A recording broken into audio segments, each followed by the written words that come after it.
habeennimadkii xalatole xisbiga talada dalka haya ee kulmiye waxa uu munaasabad ballaaran soo dhaweynaa magaalada Hargeysa ugu sameeyay ururka Hindis oo ah urur dhalinyaro ka dhisan magaalada Hargeysa. Munaasabadan ayaa waxa ka soo qayb galay xisbiga kulmiye ku soo dhaweynaya ururkaasi mas'uuliyiin sarsare oo ka tirsan xisbiga talada dalka haya ee kulmiye, xildhibaano ka tirsan aqalka wakiilada Soomaaliland, madaxda garabka dhalinyarada heer qaran ee xisbiga talada dalka haya ee kulmiye iyo dhalinyarta ururka Hindis. Ugu horreyn halkaas waxa ka hadlay gudoomiyaha ururka dhalinyarada ee Hindis. xisbiga kulmiye iyo buuga mabaadiida ama buuga ee Soomaaliyeed horumarinta dhalinyarada Soomaaliland waxay iska waafaqeen lix qodob.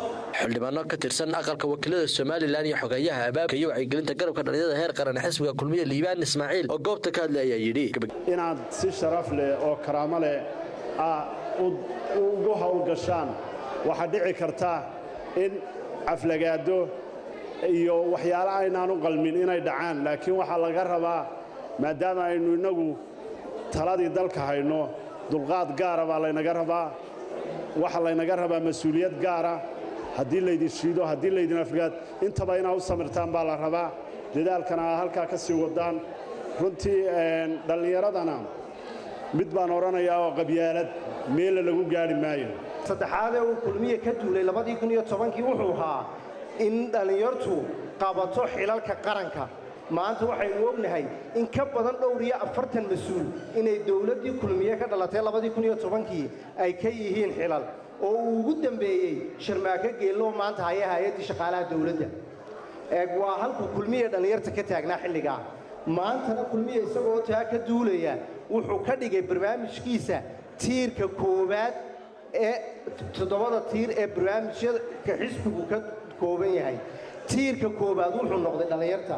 gabadhii munaasabadda waxaa soo afmeeray gudoomiye ku-xigeenka koowaad xisbiga talada dalka haya ee kulmiye Mujaahid Maxamed Kaayin Axmed. ururkan Hindis iyo xisbiga kulmiye way midoobeen, waxayna aynu maanta wada nahay xubno ka tirsan xisbiga kulmiye.